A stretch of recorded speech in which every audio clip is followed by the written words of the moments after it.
20 जनवरी 1999।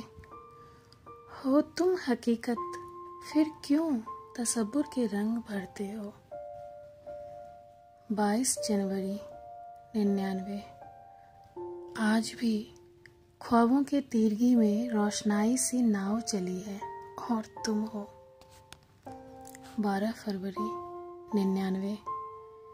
धुंध में कलरब भोर को छेद रहा, सूल सी चुभन बंद कमरे में जैसे हो गई।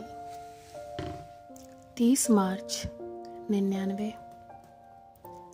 अब फर्क नहीं पड़ता कोई यकीन करे या ना करे, तुम मेरे उस ख्वाबों के मानिंद हो जो अभी अभी देखा। झील के बीचों बीच नाव के किनारे पतवार लिए और हाँ, हाथों में लालटेन टांगे। ऐसा लग रहा था मानो सुबह की चहचहाट ख्वासों से छनकर झाड़ियों के बीच से अपना रास्ता बनाए तुम मेरी ओर आ रहे हो। और किनारे आकर जैसे ही तुमने मेरा हाथ पकड़ा, मैं उठने को हुई कि मेरे पैरों ने जवाब दे दिया। 2 अप्रैल 1999। आज माँ ने कहा, ये तेरा वहम है, जो चला गया वो वापस नहीं आता। जबकि तुम मेरे सामने बैठे हो, ऐसे मुझे देखकर मुस्कुराया मत करो, मुझे शर्म आती है। 4 अप्रैल 1999। पापा आज मुझे लेकर डॉक्टर के पास गए थे।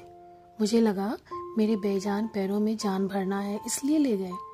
लेकिन ये डॉक्टर तो उल्टे सीधे सवाल पूछ रहा था, जबकि तुमने बिल्कुल अभी के जैसे ही मेरा हाथ पकड़ रखा था। हाँ, अब मैं उसे कैसे यकीन दिलाती, इसलिए तो पेपर वेट उसके मुंह पर दे मारा।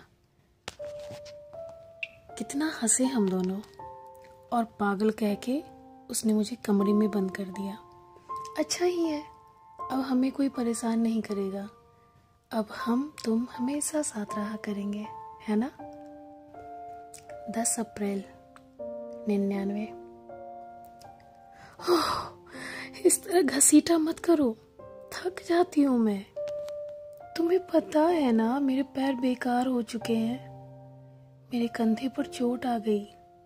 अगली बार पापा को बता दूंगी। हाँ, तुम चले जाओ, मुझे नहीं आना तुम्हारी नाव पर।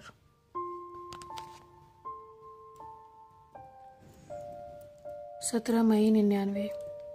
तुम आ गए हो तो जरूर तुम्हारे साथ चलूंगी, पर वादा करो छोड़ोगे तो नहीं ना। 4 अगस्त 1999। दरिया वीरान हो और अंदर समंदर, पाँव ने आसमां नाप रखा है, गज भर बस दरमियान ये दूरी। सौम्या बैठे बैठे बहुत सारे पन्ने फिर यूं ही पलटती रही। कुछ नया भी नहीं था, बहुत बार पढ़ चुकी थी। उसकी माँ अर्पिता को गुजरे आज 17 साल हो गए थे। अपनी माँ के 17वीं वर्षी पर आज वो अंतिम याद भी गंगा में प्रवाहित कराई। सब कहते थे पागल हो गई थी। नाना ने बहुत इलाज कराया। डॉक्टर ने सिजोफ्रेनिया बताया। चीजें ना होने के बावजूद भी अर्पिता जबरदस्त इमेजिनेशन करने लगी थी। जब सौम्या 3 साल की थी, तभी एक हादसे में उसके पापा प्रतीक की जान चली गई थी। बाढ़ की भयानक विभीषिका थी। प्रतीक बचाव राहत कोर के साथ लोगों को सुरक्षित स्थान पर पहुंचने का काम कर रहा था।